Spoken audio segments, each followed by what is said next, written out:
Hello and welcome to another episode of Snakes Territory. I'm Jesse Friedman alongside Jack Sommers, and the dust has settled. The MLB trade deadline has officially come and gone, and we are playing baseball games again. The Diamondbacks take their weekend series over the Athletics out in Sacramento. And later in the show, we are very excited to be joined by the one and only Jesse Borek from MLB Pipeline. We're going to dive into all of the guys that the Diamondbacks acquired at the trade deadline, do a deep dive on a number of those players, along with some other guys in this farm system. But first, Jack, let's dive into this weekend series against the Athletics. As I said on the front end, the D-backs have won themselves a series once again.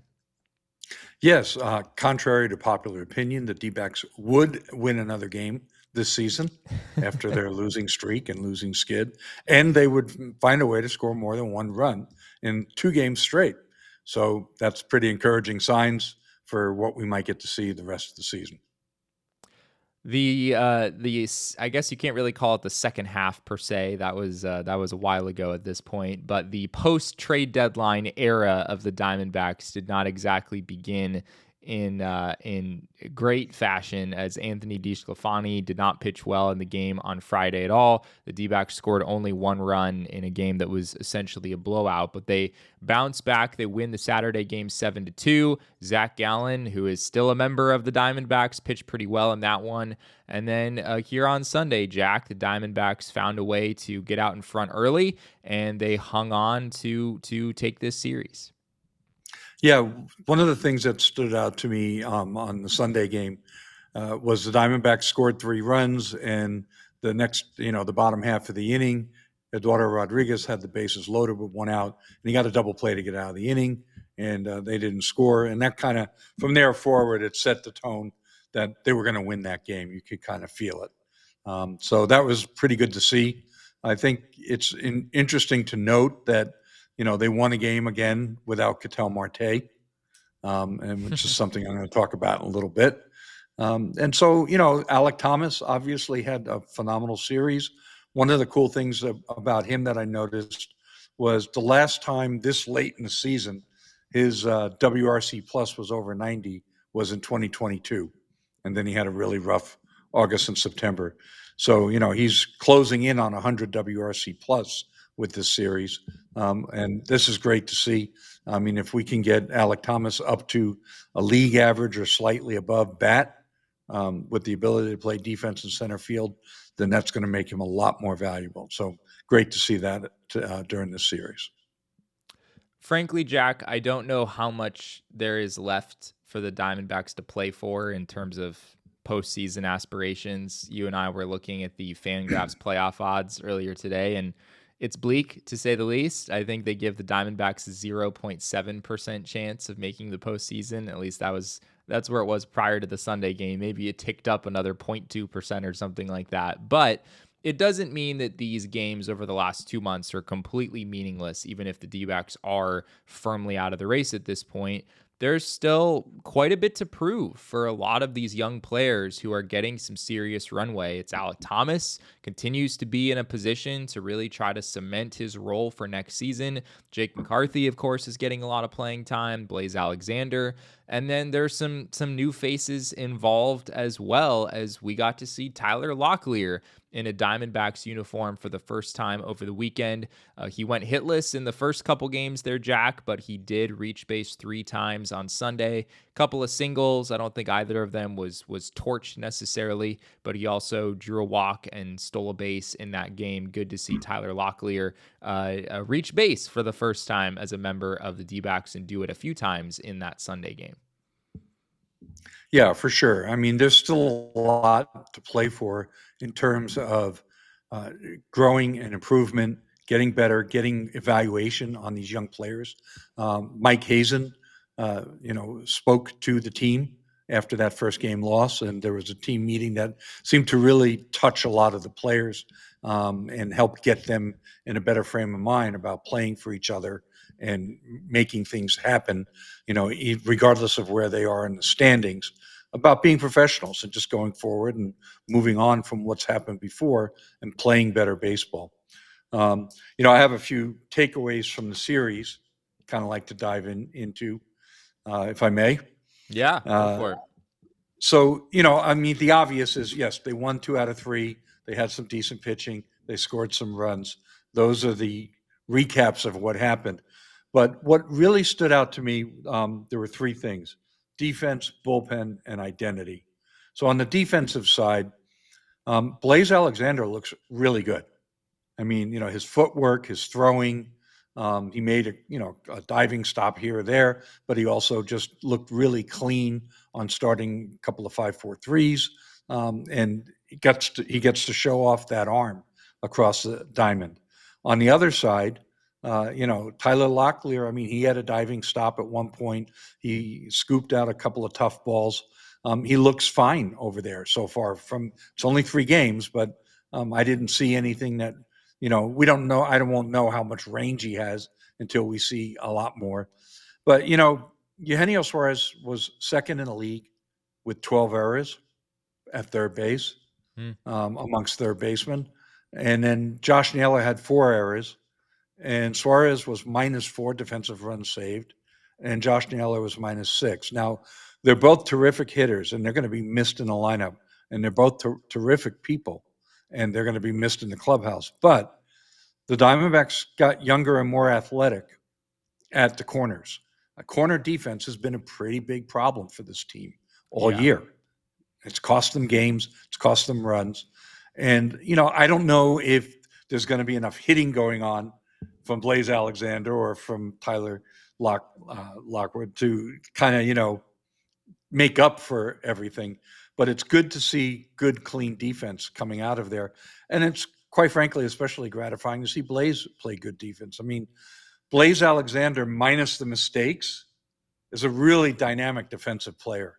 He's Yeah. looked good over at second base as well, when he's played there. So he prefers the left side, and it's sure cool to see his arm get shown off. So the defense is the first thing I wanted to talk about. Do you have any thoughts on the defensive side, Jesse?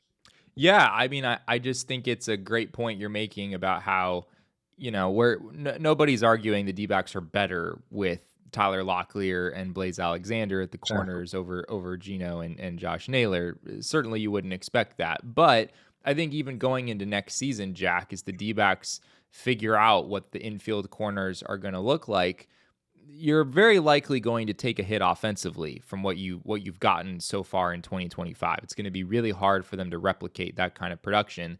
But, is there a path to maybe gain some of that value back on the defensive end, even if, the offense isn't quite going to be there? I think it's a good thought heading into next season. Right. Now, of course, Blaze may have to give way to Jordan Lawler at some point at Right. third base to let him get his reps. So we'll see what happens there. But in the moment, that was the first thing I wanted to comment on. The second thing was the bullpen. I mean, the bullpen was really good this series. They pitched 12 and 2/3 innings. They only gave up 3 runs. This is a bullpen that I mean, most fans couldn't even name 3 or 4 more than 3 or 4 relievers out of this bullpen. I guarantee you, 80% of fans, 90% of fans, not the listeners to this show, but if you went and talked to the average D-backs fan, even in the stands, there's 8 relievers in the bullpen. Give me the names. I don't think you're going to get more than 3 Yeah. from 90% of the people in the stands. I mean, that's what Torey Lovullo has to manage now, and he doesn't get Shelby Miller back. But, just overall, over the last month, the bullpen has generally been better. There's been some hiccups, but the numbers have been better. And this series stood out to me that the bullpen was pretty darn good. Kyle Nelson got a save despite Yeah. giving up a solo home run with a 3-run lead. Kevin Ginkel pitched the ninth. One caveat I'll give there: Kevin Ginkel hadn't pitched in over a week. He threw on Saturday through 20 pitches, and then he didn't pitch today. Yeah. And that, honestly, that probably should have been his save. I'm not on the road with the team. If I was there, I'm definitely asking, like, what's up with Kevin Ginkel? So I'll have to circle back and see if Nick Picoro had anything to say about that. And it's definitely a question for tomorrow. Mm-hmm. So, he's my sense has been that he's been getting very protected. Yeah. Yeah. I think that's very fair. And then the last point is identity. And I kind of want to go back to 2022 a little bit. It's not exactly the same. Nothing's ever exactly the same. This is baseball. Every year is independent. But just the overall vibe of, if you remember in the second half of 22, you had a lot of young players trying to prove and establish themselves, playing an exciting brand of baseball, defense, stopping runs, squeezing out extra runs by being aggressive on the base pass. I mean, they had 4 stolen bases in this series. It's a little bit more. I mean, they only came in, I think, with like 76 steals or something like that on the season. They haven't been running very much, but they're running a bit more. They also got caught a couple times. Blaze got thrown out once, and Lockwood got thrown out once. But at the same time, I mean, it's the whole vibe of what I'm hoping to see develop. I'm hoping to see them find an identity similar to what they did in 2022, which is, okay, I want to be part of this. I'm part of this core. Let's go forward. Let's play good baseball. Let's play good defense. Let's run the bases aggressively. Let's hand it off and, draw our walks, hand it off to the next guy, get a hit with runners in scoring position. Ketel Marte, I mean, the team is 20-17 when he doesn't start this year, and they're 33-42 when he does. It's weird. Right? Let's think about that. 33-42 when Ketel starts, 20-17 when he doesn't. Now, that is not. Do not misconstrue this. This is not to say that there's any kind of actual causation here. I mean, the team is definitely a better team when Ketel Marte is in the lineup. But if there's maybe one granule here, is maybe the team, when Ketel's not in the lineup, it's kind of like guys standing around waiting for the star shooter to take his shot on the basketball court, and there's not enough movement without the ball. It's kind of got me thinking along those lines. Are the guys kind of just waiting for Ketel to hit that 2 or 3 run homer and, do something fabulous instead of focusing on handing everything off to the next hitter? And so maybe the quality of their bats are just a little bit better. Maybe everybody just ups their game just a little bit better when Ketel's not in the lineup. So that, it's up to Torrey and the coaching staff to get everybody playing like that when Ketel is in the lineup.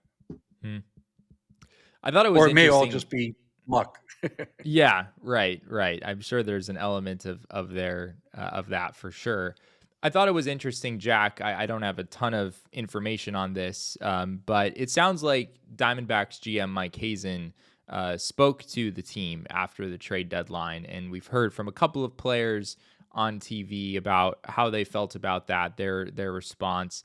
I don't have a great sense, Jack, of exactly what the message was. Maybe there's some stuff people have written who are out there that I haven't gotten around to, but I guess the overall sentiment just being, we still have something to play for, at least going into next season. And I imagine he said something about believing in the group as currently constructed, even without some of the bigger names that are no longer in the organization. Yeah, Nick wrote about it a little bit. I mean, there was some apology for, to the players, like, I did what I had to do. He felt like he wanted to take accountability and explain what he did and why he did it.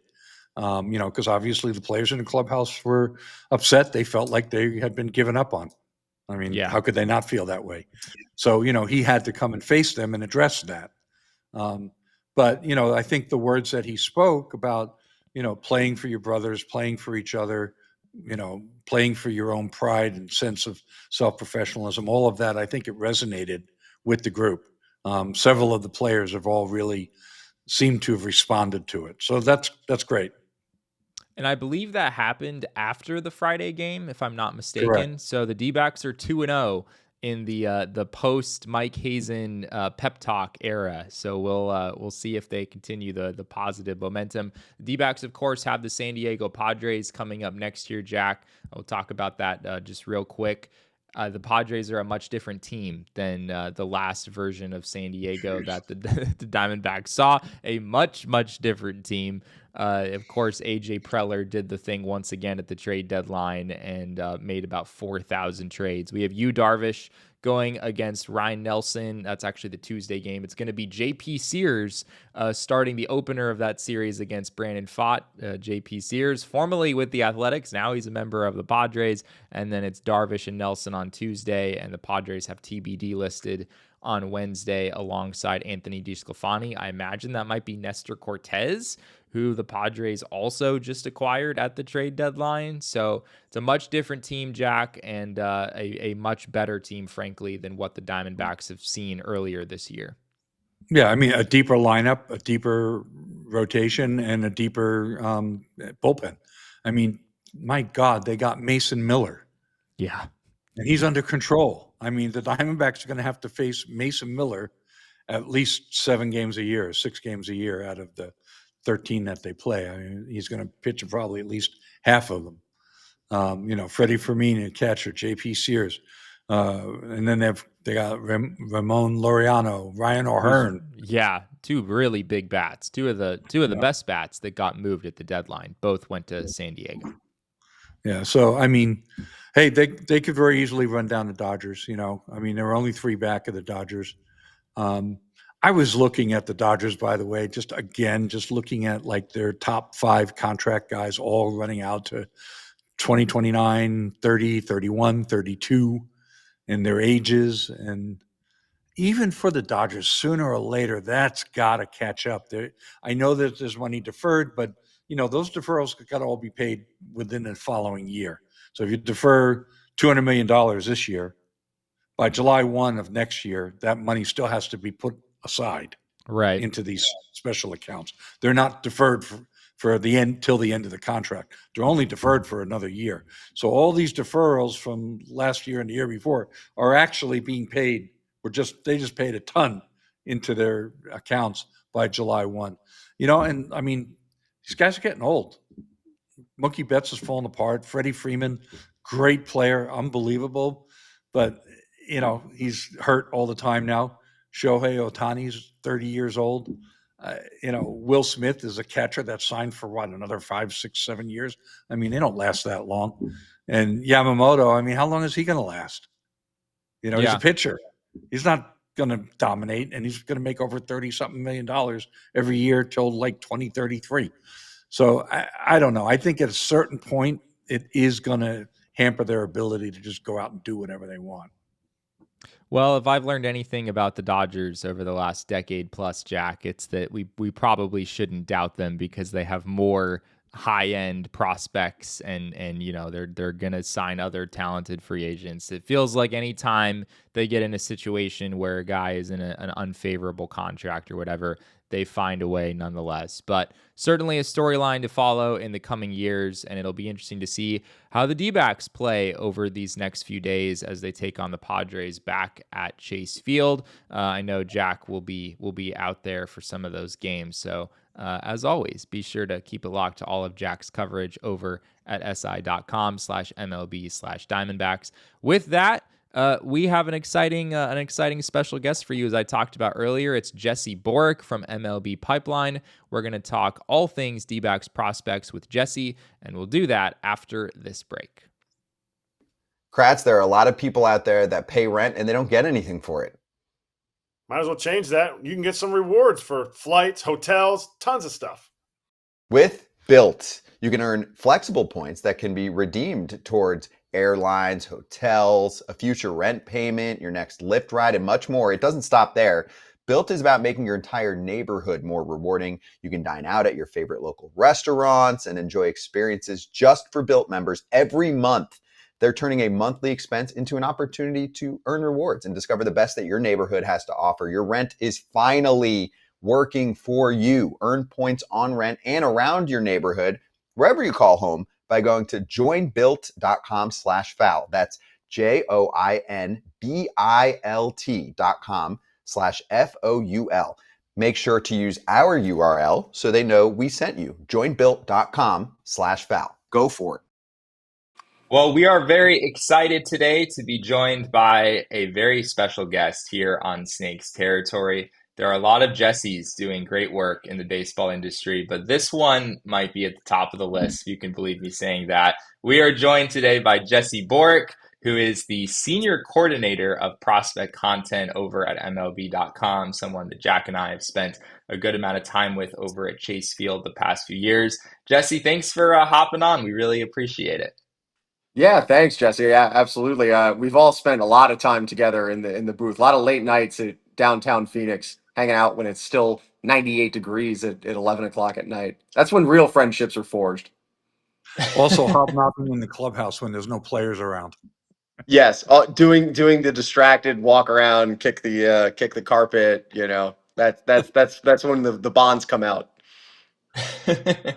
Well, Jesse, we wanted to have you on because you know basically all the things that there are to know about prospects in general. And granted, I know there's a lot of prospects in the game of baseball. I can't imagine trying to keep track of every single player in the game, but you certainly do a much better job of it than either Jack or I are able to do. So obviously, the Diamondbacks here at the trade deadline the past week or so, they really added a lot of talent to this farm system. And I guess you could view it as an exciting time for the organization. It's maybe not the excitement that fans were hoping to feel this time of year. Maybe would rather be in a playoff chase, really in the thick of a playoff chase right now, than updating prospect lists and trying to think about things a year or 2 or 3 years from now.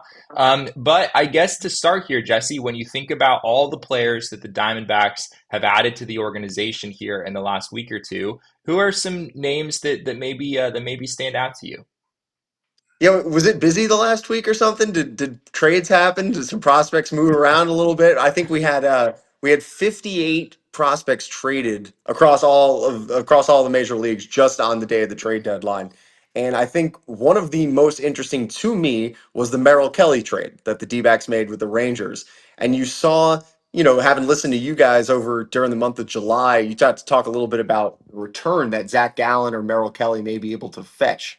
And I think a lot of people were surprised just at the sheer amount of talent that they got back in that Merrill Kelly deal alone. They got 3 pitching prospects from the Texas Rangers, and one that I think is really interesting was Mitch Bratt. He's the middle ranked of the 3 guys that they got now that they've slotted onto the D-backs top 30 prospects list.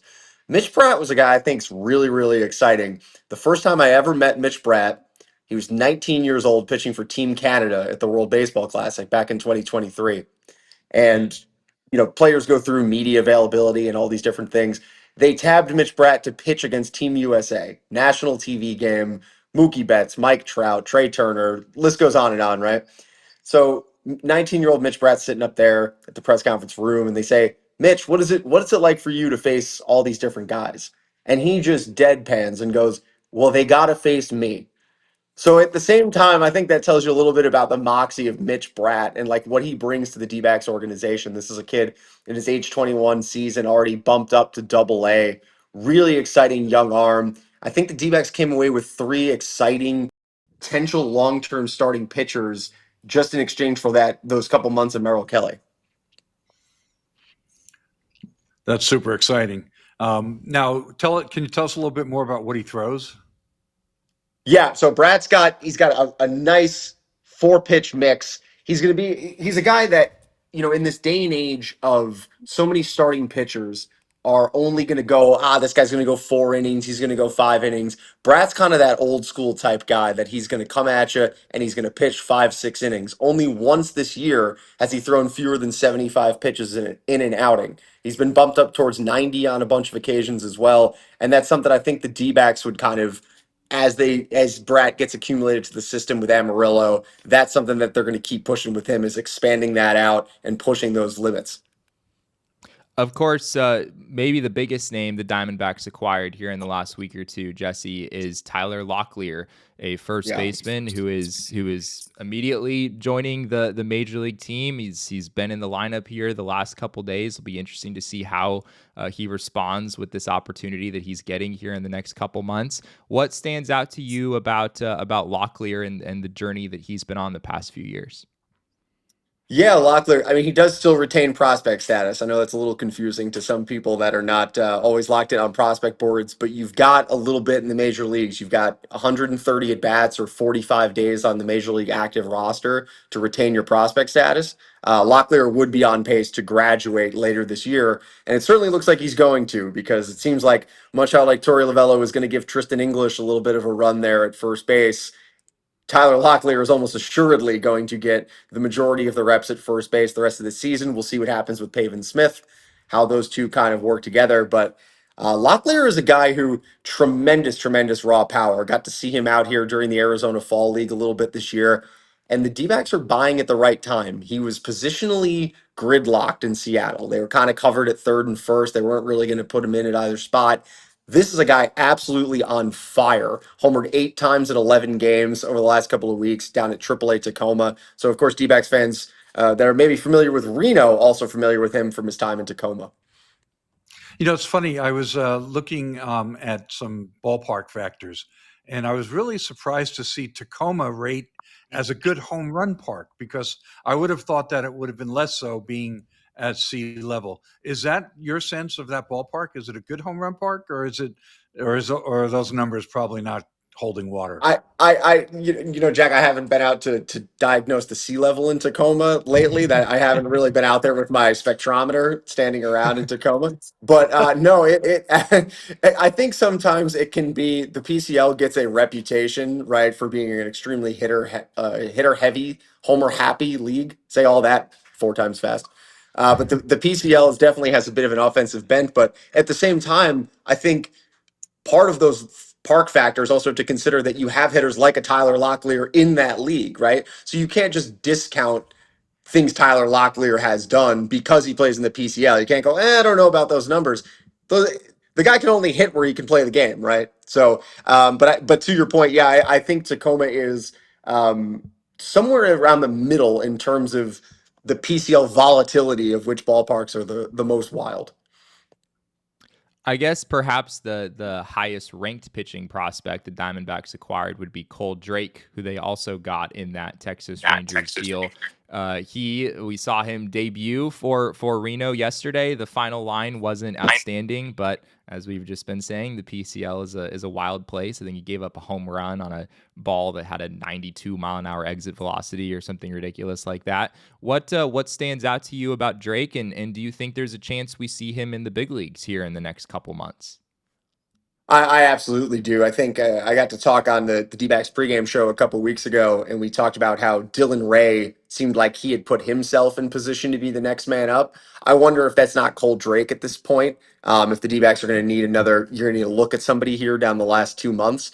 And I think they certainly might, because if things keep trending in the direction they are, September, you might want to get a look at some younger guys in this case. And I think Drake, similarly to Bratt, another really exciting full-time starting pitcher, right? Like, these are the D-backs went into the trade deadline, and Mike Hazen, if he was going to sell, he was going to try to get back things that could impact the team on a long-term basis.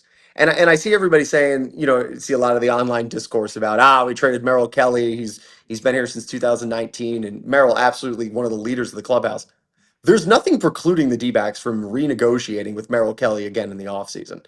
And Right. you still got 3 starting pitching prospects that down the line, basically, I don't want to call them lottery tickets, because that makes them sound like they're like random, or they have, you know, you're only hoping for one of them to hit. But I think in the case of Drake, Mitch Bratt, and the other David Hageman, the other prospect that they acquired in that deal, I think you come out of it with, if one of those guys turns into a long-term starting pitcher for your organization, then it's a net positive. The dog days of summer means it's time for the boys of summer to kick it into gear, and the best way to cash in on your baseball IQ is with DraftKings Sportsbook. Never bet on baseball before? It's simple. Pick a guy to go yard, hammer some live odds mid-game, or just ride with your squad and hope for the best. Here's something special for first-timers. New DraftKings customers bet $5 and get $200 in bonus bets instantly. Download the DraftKings Sportsbook app and use code FOUL. That's code FOUL for new customers to get $200 in bonus bets instantly when you bet just $5. Only on DraftKings, the crown is yours. Gambling problem? Call 1-800-GAMBLER. In New York, call 877-8-HOPE-NY or text HOPE-NY at 467-369. In Connecticut, help is available for problem gambling. Call 888-789-7777 or visit ccpg.org. Please play responsibly on behalf of Boot Hill Casino and Resort in Kansas. 21 and over. Age and eligibility varies by jurisdiction. Void in Ontario. Bonus bets expire 7 days after issuance. For additional terms and responsible gaming resources, see dkng.co/audio. One question I had, kind of maybe not on such a positive note, but I think it's something that people notice, and I was just curious your take on it. Slade Caldwell and Ryan Waldschmidt, they got bumped into the top 100, and a lot of people were really high on them based on what they were doing in Visalia and Hillsborough, respectively, in low A and high A. And so they both get bumped up, and both are kind of struggling. I think the last I looked, Caldwell was hitting about 187 with Hillsborough now, and Waldschmidt was hitting like in the low 230s, and not the power either that he was showing in his previous stop. So I'm just curious, what's your take on what's going on with those guys, and if they're D-backs fans should be concerned at all about that, or just kind of chill and let the development process run its course? You know me, I'm chill. I'm always about letting the development process take its course. We got to be careful talking about batting average, though, Jack. We don't want to draw the ire of Jeff Passan or anybody else. We're trying to stay out of the weeds there. We're not going to get in those debates. But no, absolutely, to your point, I think you'd love every top prospect to be hitting 300 and have a 500 slugging percentage and tearing up the league. But it's a reminder for D-backs fans that Slade Caldwell is the second youngest player at high A, right? And he had shown pretty much that Visalia, I don't want to say it wasn't a challenge, right? Because baseball is an extremely challenging game and everything is a challenge in baseball, but you push your talented players, right? And so I think they're giving Slade Caldwell a little bit of a push. His on-base percentage is still 345, and he's reached base in 31 of his 36 starts. And something that I've wondered in the case of both Caldwell and Waldschmidt, they're rotating outfield positions. In Caldwell's case, he's splitting left and center field with Drew Jones. And in Waldschmidt's case, he's moving around all three outfield positions. I just wonder on the field how much that impacts what you're doing on a day-to-day basis, right? Like you got to go out to the field and you're like, oh man, my reads are different here, or man, I'm playing center today, left yesterday. And there's all these different things that go into the preparations of a baseball game. I just wonder if that's maybe not just a small part in both of their cases of what's impacting them. But you mentioned Waldschmidt. I did want to touch on him. Kind of under the hood numbers a little bit. Surprisingly, his line drive rate at AA has actually increased. So he's hitting the ball harder, but the numbers are going backwards. So that doesn't seem to make sense. He has a 282 batting average on balls in play, which when you combine with the increased line drive rate says eventually the balls are going to start falling for hits. And that's not just an old school, like they all even out. This is like a concrete math. He's hitting the ball harder. It's just going directly at people. Okay, good info. Thank you. That's awesome. One of the biggest things that the Diamondbacks need right now, Jesse, it's no secret, is lockdown relievers. It's something the organization has really struggled with for a while, and certainly this year it's probably the primary cause of what's happened to them this season. When you look at all the pitching prospects that they just brought in, and maybe we even expanded beyond that to just other pitching prospects that were already in the organization, are there any guys that strike you as like, yeah, in a couple years, I could see this guy being a closer or maybe a setup man, someone who could really pitch valuable innings at the back ends of games? It's funny because I think bullpens are one of those things across baseball, and you guys know this as well, having been in a big league clubhouse and fans that focus on the big league roster. I think everyone thinks that other teams' bullpens are like lockdown bullpens. Like your perception when you don't watch a team and you just see highlights or box scores is that like, man, that team over there, they've got studs in their bullpen. And I think this year the D-backs did build a good bullpen. The idea of the 2025 D-backs opening day bullpen was going to be good. People get hurt. Like that, it's going to happen, right? And so that's to your case, Jesse, where the depth comes in, right? And you've got to have those arms that are down in your system that are quickly able to come up to the big leagues. And it's a little bit different than a position player or a starting pitcher because those development processes take a little bit longer. And you mentioned the D-backs top 30 prospects list. So one guy, I'm going to cheat just a little bit because he just got added in the deal. Hunter Cranton. So he has only thrown 18 and a third professional innings. Hunter Cranton acquired in the Josh Naylor deal. Yeah. Feels like a lifetime ago, back a whole week ago when Josh Naylor got traded back before the deadline. But Cranton is a really exciting guy.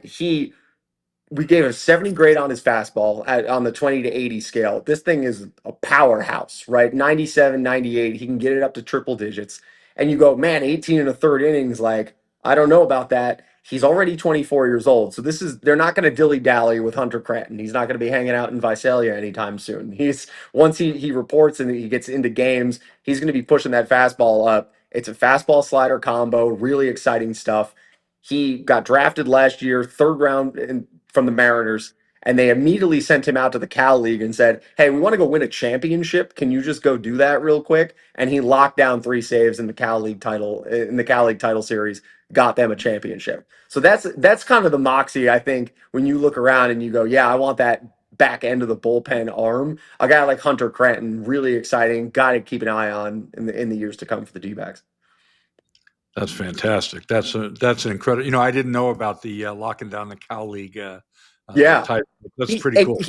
he got smoked by a comebacker in spring training this year that kind of knocked him out. So he hasn't really pitched again. And so like it's I equate it to, I remember the start of last year, which might as well be 10 years ago in our time.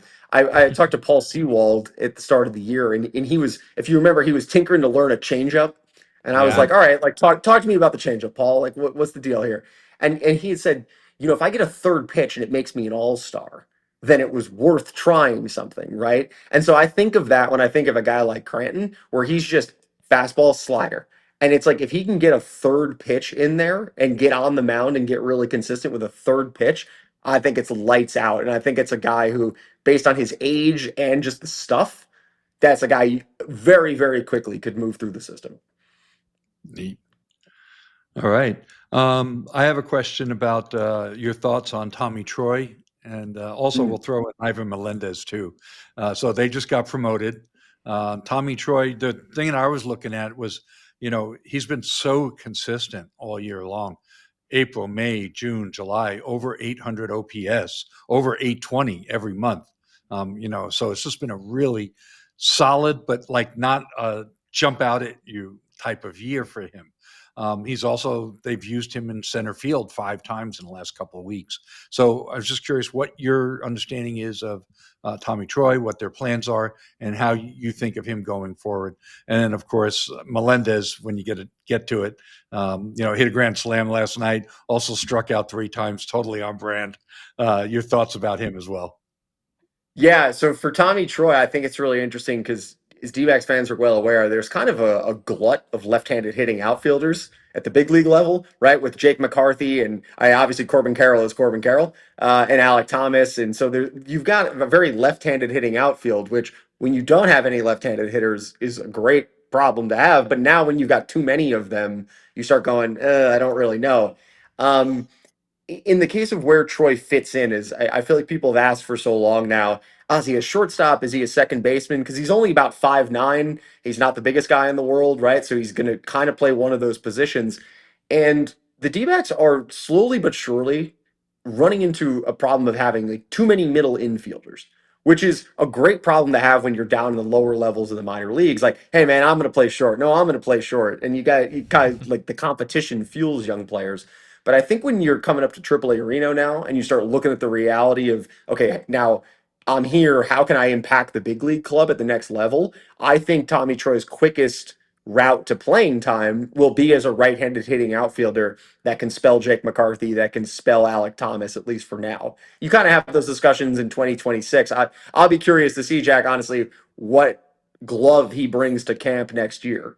If he's like totally trades in the infielder glove, right? Because we just got done with the draft earlier this month, and I think that the funniest thing that happens every year is every fan is like, we don't need more shortstops. Stop drafting shortstops. And it's like the easiest thing to explain is that the best players, whether they're in high school, whether they're in college, no matter where they are, they play shortstop. They're the best athletes on the field, and they play shortstop. So, in Tommy Troy's case, he's the best athlete on the field. They're going to throw him out in center field and see what he can do out there. You mentioned the consistency offensively, Jack, and I think that's only going to continue as he gets up to AAA. Just he doesn't get out of his approach, and I think that's the most important thing with Tommy is he doesn't try to be somebody he's not. He doesn't try to hit like Ivan Melendez. He knows that he's not 6'4", this big power packed guy, but he still is able to tap into that extra base hit pop, even if it is primarily doubles pop, extra base hits or extra base hits. That's awesome. Oh, you wanted to talk Melendez. Sorry, I almost didn't talk Melendez for you at all. Sorry, we were right on the topic. You teed it up for me. I gave you a two-parter. I know. No, it's on me. That's on me. Melendez, yeah, great. The splash hit last night out into the bullpen. I think Melendez might wind up being a victim of this Locklear trade a little bit more than anything. That was a guy that I think you could potentially have looked at again. We talked about the D-backs are positionally a little thin on the corners at the upper levels. So we've got Lou James Groover still down at AA, but Melendez gets the bump to AAA. It became Amarillo's all-time home run king earlier this summer, a tremendous accomplishment for the former Golden Spikes Award winner. I wonder about his viability as a full-time regular in the big leagues. And so I think he does a lot of the same things that Locklear does. And that's not to his detriment. It's just kind of the reality sometimes of a team makes a trade, makes a move, and you were the guy, and now all of a sudden you're not the guy. Or you've got to kind of do something else different that differentiates you and sets you apart from the pack. Cool. One more for you, Jesse, before we get you out of here.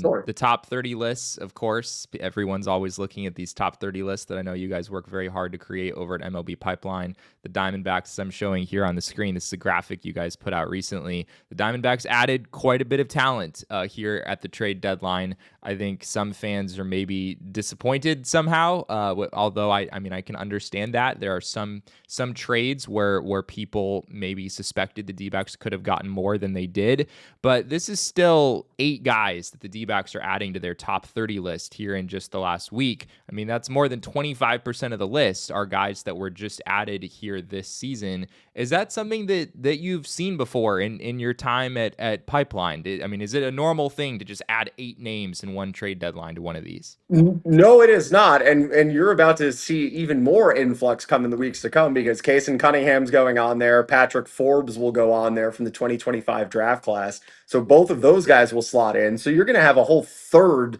of the D-backs top 30 is going to be completely new to fans over the next couple of weeks, which, of course, that kind of upheaval means that you're not necessarily winning games at the big league level, which can be disappointing. I understand that to fans.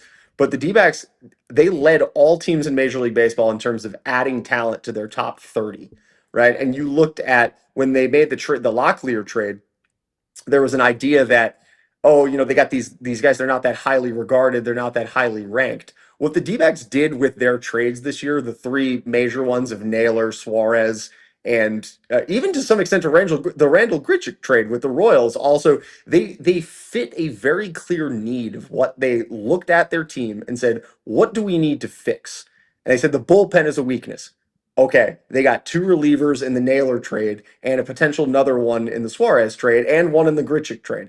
They said, first base, we don't really have a long-term situation after the loss of Christian Walker. They got Tyler Locklear, who is going to be their first baseman for the foreseeable future. So they went in and they said, we need starting pitching at the middle to upper levels that can come to the big leagues and contribute. They did that in the Merrill Kelly trade. So it's everything you could have signed off on if they weren't going to have a winning season to go back to the postseason. They kind of checked every single box to put themselves in that position again in 2026. Well, as always, the $1 million question is, what are these guys going to turn into, right? With prospects, it's a process. We'll see what things look like here over the next few years. Once again, Jesse does great work over at MLB.com, so be sure to find all of his great stuff over there. And Jesse, thanks again for hopping on. We really appreciate your time. Thanks, Jesse. Thanks, Jack. Appreciate it. Well, thanks so much for tuning in to this edition of Snakes Territory. As always, you can find us on social media. I am at Jesse and Friedman. Jack is at ShoeWizard59, and our show is at Snakes Territory. If you haven't already, be sure to like this video and subscribe to our channel here on YouTube. It helps us out a lot, and it makes sure that you don't ever miss an episode of the show. You can get your own Snakes Territory merch as well over at snakesterritoryshop.com. That's a newer thing for us. Shout out to Carrie and Phil and Jordan, Ryan and Nick, who have all placed recent orders over on our new merch store. Really appreciate all of you doing that. And if you haven't already, be sure to go get your Snakes Territory swag over at snakesterritoryshop.com. As always, you can follow Jack's work covering the team over at si.com/MLB/Diamondbacks. And again, we say thank you for being here on this episode of Snakes Territory, and we'll be back with another episode very, very soon.